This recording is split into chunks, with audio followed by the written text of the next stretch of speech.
Assalamualaikum and hi. My name is ENG2603. I am from DEC5A, and me alongside my group mates will be presenting on our final project for the subject Varieties of English Language with the topic of analysis on English in expanding and outer countries. My group consists of me, Haras, Daniel, Azlan and Alif. Based on the Kachus circle model, we have outlined 5 countries for us to analyze. For the outer countries, we have chosen Philippines, Pakistan and Singapore. For expanding countries, we have decided to choose Malawi and Indonesia. We have 3 project objectives. The first one is to observe the speaker's reaction towards the expanding power of English in the respective country. The second one is to understand the history, development and current progress of English language in the respective country. And the last one is to address features of localized version of English or the varieties of English in terms of phonological. And we have also 2 issues, which is the spread of English language, the second diaspora or the globalization of English, and English as lingua franca. To kick off our presentation, I will be starting the first presentation with the Philippines, one of the countries in the outer circle, and Filipino English as one of the variation of English. To start off, let me introduce you to my subject interview, Chris from Philippines. Let's meet him. Chris from the Philippines. Chris, can you tell me about yourself? Hi, I'm Chris from Manila, Philippines. I'm working here in Pronop House in Kuala Lumpur, Malaysia. Nice to see you again, CJ. Now you've met the subject, let's look at the first aspect of this analysis. For disclaimer, for all 3 analyses, we have decided to conduct our own research and we'll be comparing our results with the interview's experiences to see if our research aligns or contradicts with the interviewee.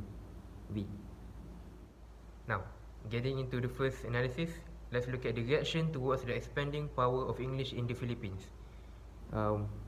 We have found that in the Philippines, for many people there, English proficiency is seen as essential for educational and career advancement, providing access to global opportunities. However, there are concerns about the potential erosion of indigenous languages and cultures, as well as issues of linguistic inequality, where proficiency in English can create socio-economic disparities. Let's look at CJ's point of view, whether or not our research stands or not. Has English changed in your country over time? English is probably not changed because this one is like a normal language already in Philippines because they use every day. But maybe since the US colony in the early history until now, has the language changed a bit?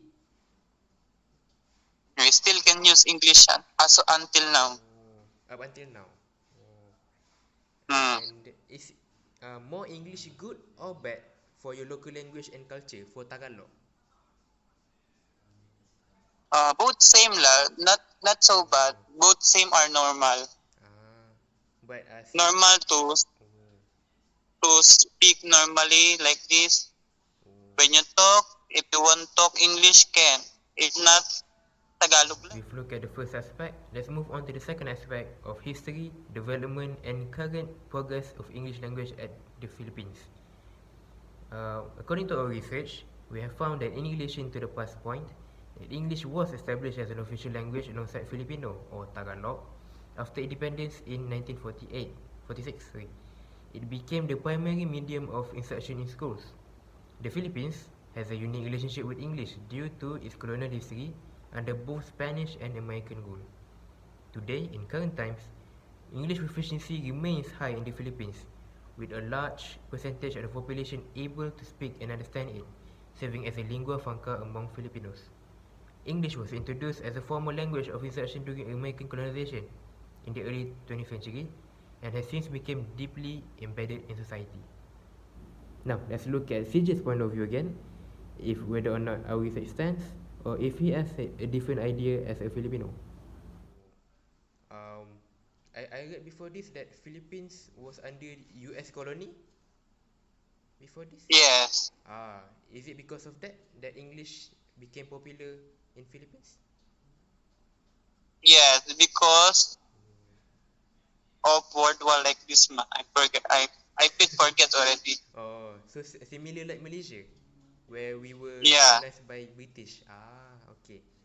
How important is English for talking to others where you live? Not in Malaysia but in Philippines. How important is English for talking? This one is a bit important because when you work or applying a job, you need to be English speaking only. Oh. So you must be explained on English, and then not totally in Tagalog word. Ah, mainly English, even in Philippines. Daily English in Philippines because we have kind types of work that need to be English only related. I understand. Moving on. How has English changed? Now, for the last part, let's take a look at the third aspect, which is a feature of the variety of English, Filipino English, which is the phonological aspect. According to our research, Filipino English is heavily influenced by the local language, such as Tagalog or Visayan language and cultural context. The first one that we found is the vowel sounds, and in Filipino English is cot and cot. There's a subtle difference there. And the consonant sounds, the theta sound or sin into te or se. It depends on the person speaking, as mentioned by CJ before. It's completely normal for some Filipinos to pronounce it exactly in American or British accent, but most of Filipinos struggle with this pronunciation. And the last is R and L. There's an unclear sound of R and L. There's also accents and regional variations depending on where they were born at. So for CJ was born in Manila, the main city. For some people in Cebu, the accents differ very much.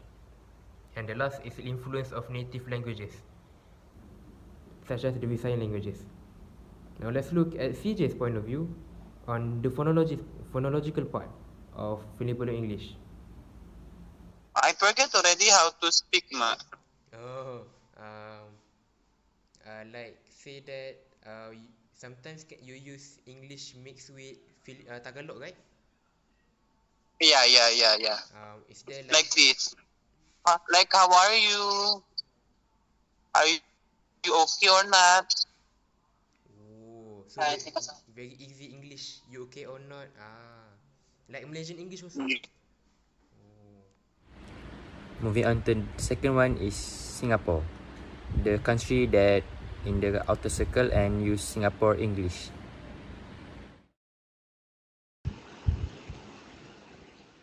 Assalamualaikum and hi. My name is Muhammad Al-Safi and today I will be interviewing one of my friends from Singapore. So, can you tell me about yourself? Assalamualaikum and hi. My name is Faris. I was born and raised in Singapore. I am 23 years old. Growing up here means I'm used to a mixed languages, but English is my mother tongue.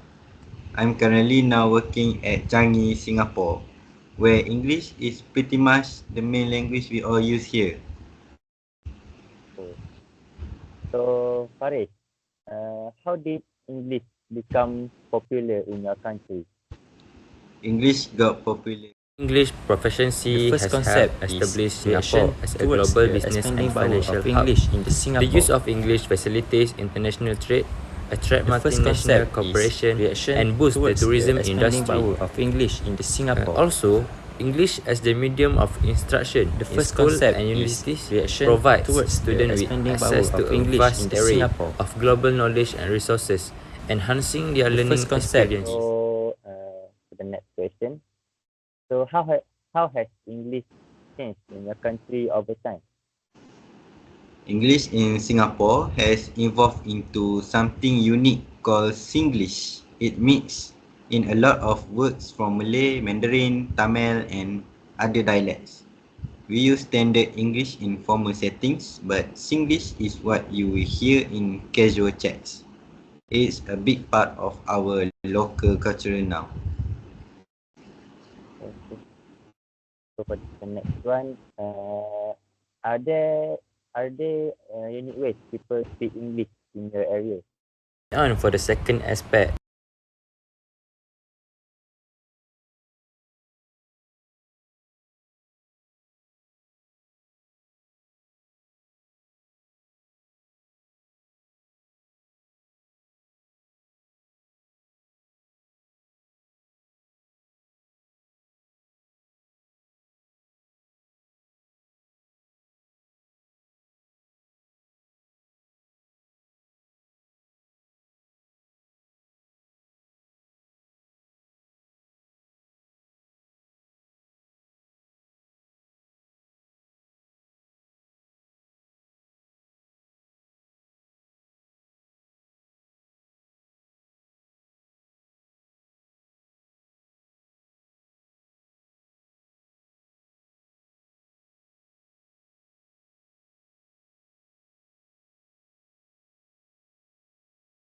So for the next question, so how has English changed in your country over time? English in Singapore has evolved into something unique called Singlish. It mixes in a lot of words from Malay, Mandarin, Tamil, and other dialects. We use standard English in formal settings, but Singlish is what you will hear in casual chats. It's a big part of our local culture now. Okay. So for the next one, are there unique ways people speak English in your area? So moving on to the last concept. For the third concept, which is the last concept, is phonological. According to our research, phonological Singapore likely refers to the linguistic aspect related to the pronunciation and phonetic specific to Singaporean English. For example, for the vowel sound, price or face might be closer to AS in I rather than AS in my. For example, the price is pronounced pride or face. Face. For the consonant sound, TH as T or D in some context such as saying tin instead of tin. As habit of variation in intonation is due because of the influence that come from Tamil, Mandarin and Malay in Singapore. So what problem do people have with English pronunciation in your country? Some people struggle with sounds that don't exist in our native language, like the, in, this, and that. Also, our Singlish intonation can be quite different from standard English, which might cause misunderstandings with. Hello, I am Muhammad Ali Safiuddin and I will be explaining about the Malawi English as an expanding circle. But first, let me tell you about the historical background. Malawi English began to develop during the colonial period when Malawi was under British rule, starting in the late 19th century as English became the language of administration, education and trade. It gradually integrated with local language and cultures, giving rise to a distinct variety known as Malawi English. Since gaining independence in 1964, English has continued to evolve in Malawi, influenced by the nation's socio-cultural dynamic, its linguistic diversity, and its integration into various aspects of daily life and governance. This form of English has evolved uniquely within Malawi's cultural and linguistic context, influenced by local language such as Chewa or Chichewa and others spoken by various ethnic groups across the country. Malawi English reflect both English and both British and regional African linguistic influence, making it distinct in its vocabulary, pronunciation, and grammar compared to other form of English spoken globally. But before we head to our discussion, let's get to know a little bit about my subject. is Malcolm. I'm 22 years old. I was born and raised in Malawi. I have two other siblings, one young and one older. So the reason I choose Malcolm as my subject because he has expertise in speaking English fluently. He also has experience meeting and socializing with various people because he attended an international school. Now he is continuing his studies at university in Malaysia, which is Taylor University in the field of law. The first question that I asked him is how has English spread in his country and over time, and how has globalization affected the use of English in his country? So globalization has actually contributed to the spread of the English language as well. So the more foreign countries that we get in touch of, there's usually foreigners, expatriates that come into the country. And so there's need for use of it more, as since locals tend to deal with foreigners a bit more. And over time, it's just come down to that we've had more foreigners come into the country, and there's also been, the more we develop in all sectors of the country in terms of whether it's banking or politics as well, there's been a need for the use of English as well, since there's more, we have a much more global audience, and it's also for the sake of people that are not local themselves to understand or to be able to get involved. The expanding power of English in Malawi is driven by its historical legacy, educational policy, economic imperative, media influence, and international relations. As globalization continues to shape the world, English proficiency remains a crucial asset for individuals and the nation as a whole. For the second question, I asked Malcolm where do he usually use English in his daily life and how important is English for communication where he lives? Well, most of the time I use it most of the time, whether it's with friends or family, and also school as well, since it is taught.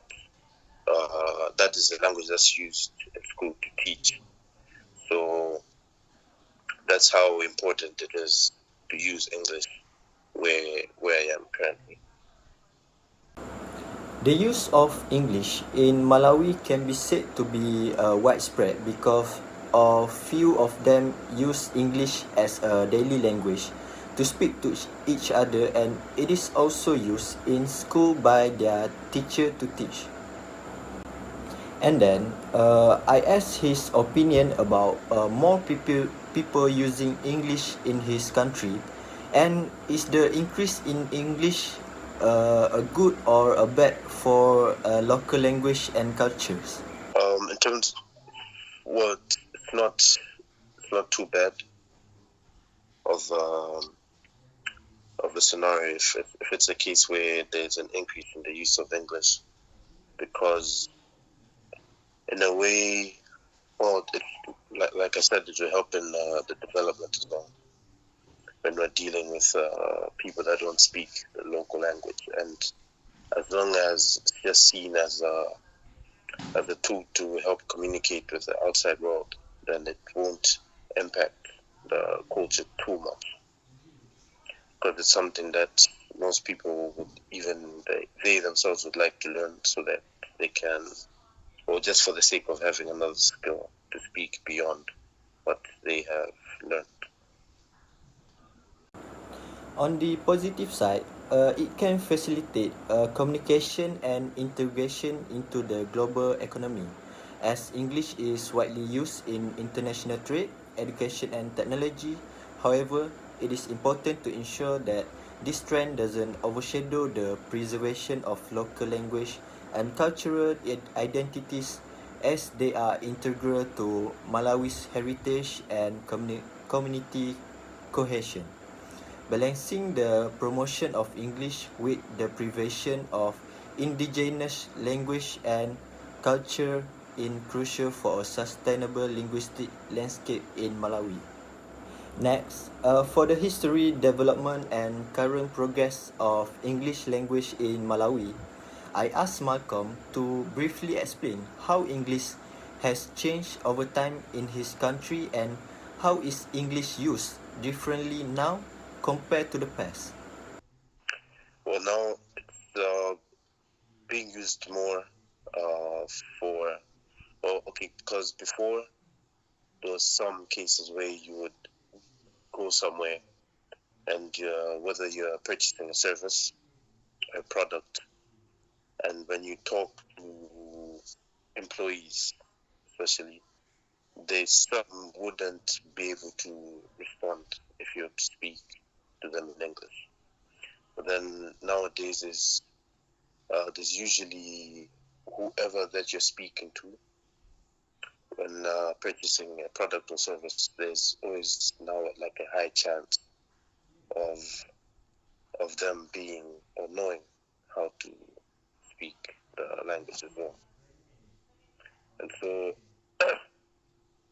it of course it had been promoted most by politicians, since they get interviewed by foreign organizations and bodies.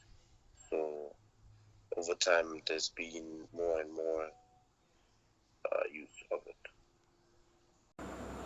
The use of English in Malawi is increasing over time. Wherever you go, the chance of you speaking in English are much higher than in the past. For the phonological features, I asked him, are there any unique features of English in Malawi, maybe in terms of pronunciation? Oh, yes. Yes, sir.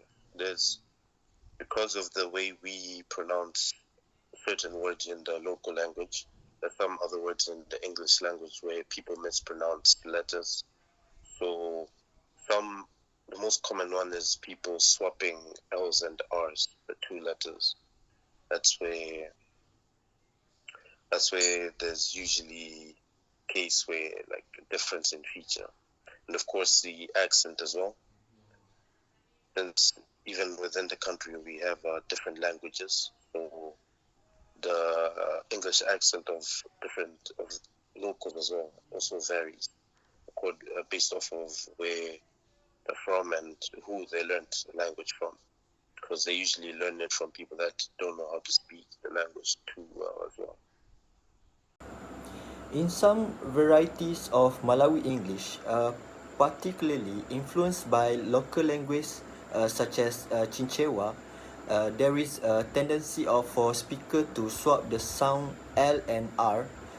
This phonological phenomenon is commonly referred to as L vocalization or crotaism, where the speaker may pronounce word containing I as R and vice versa.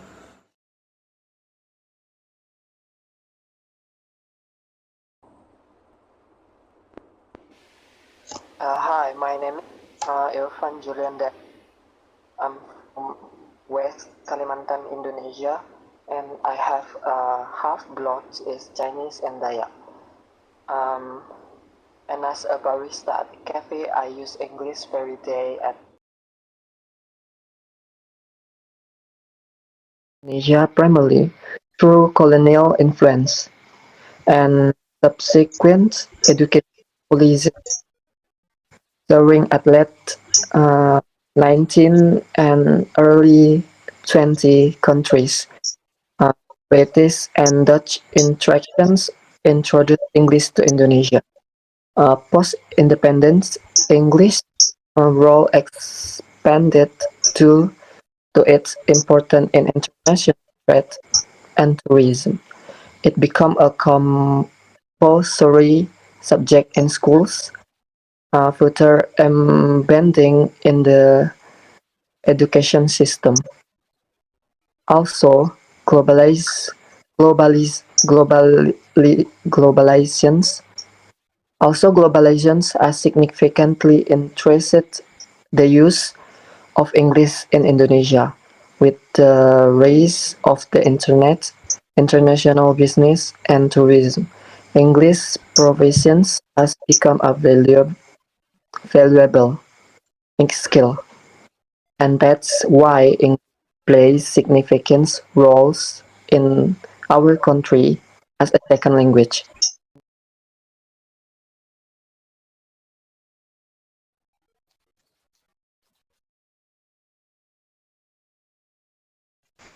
English spread in Indonesia primarily through colonial influence and subsequent education policies during at late 19 and early 20 countries. Uh, British and Dutch interactions introduced English to Indonesia. Post-independence, English role expanded to its importance in international trade and tourism. It became a compulsory subject in schools, further embedding in the education system.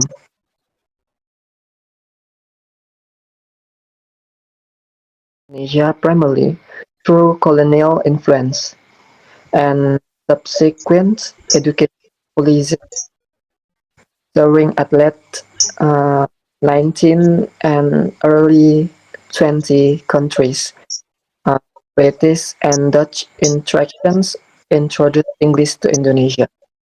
Post-independence, English role expanded to its importance in international trade and tourism. It became a compulsory subject in schools, further embedding in the education system. Also, globalizations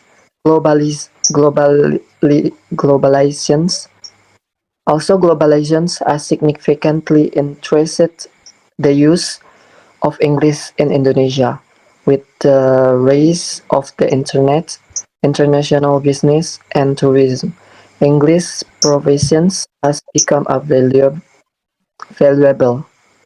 skill, and that's why English plays significant roles in our country as a second language.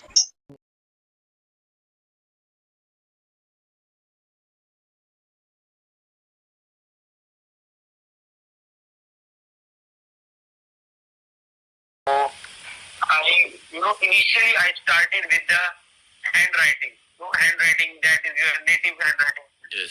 You are from Malaysia. You write in. Yes. What is the language of Jawi. Malaysian? Malaysian is bahasa Melayu, but Jawi. We can write in Jawi. Yes. Yeah.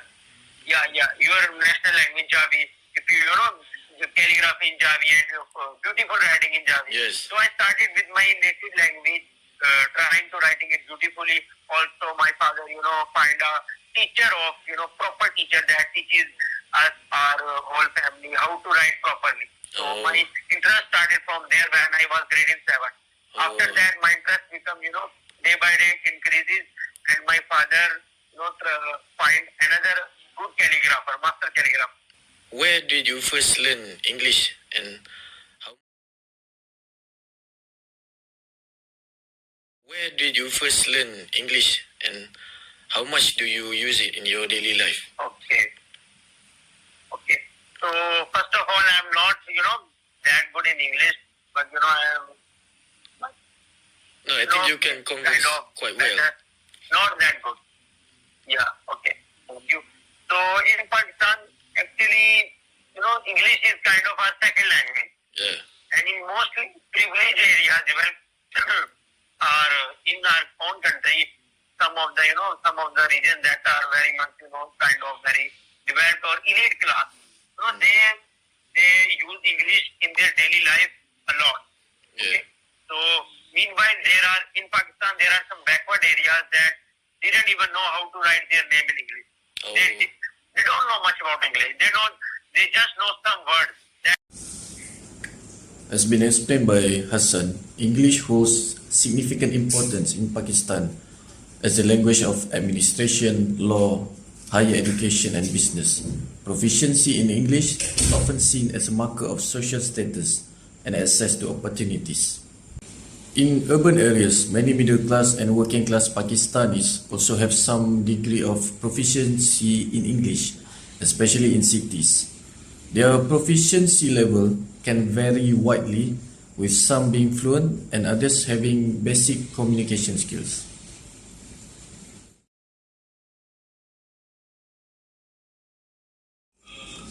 Pakistan has English medium as well as Urdu medium schools in different parts.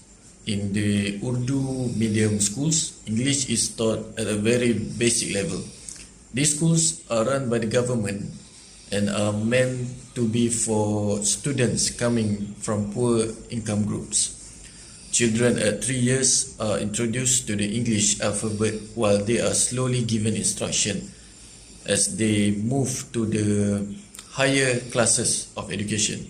English is also taught at the college and university levels, which points toward the popularity of the language. When we admit a child in school, so we learn the class Urdu and English simultaneously. Oh yes. Okay. So from there, he grips the English, and all of the students, all of the students, they know about English and they know the basic grammar and all the tenses and all the details, all the theoretical work of language. Yes. But that language, to mastery language, you must have to practice. You must have to speak with the native. Yeah. So we don't speak English with our with our parents, with our friends. Yeah, So same. that's why I am not good in English in speaking, but I can write English very well. Oh yeah. If you given me to write a paragraph in English, I can write it very well. Yeah. Okay. But if I had to speak, I don't have that much of vocabulary and all that flow like that, because we don't use it in our daily language like a flow. Overall, English education in Pakistan continues to evolve, reflecting the country's socio-economic diversity, historical context, and aspiration for international competitiveness. Pakistan English exhibits a distinct phonological profile that reflects the country's linguistic diversity and historical influences. One prominent feature of Pakistan English phonology is its vowel system, which often differs from standard English or American English.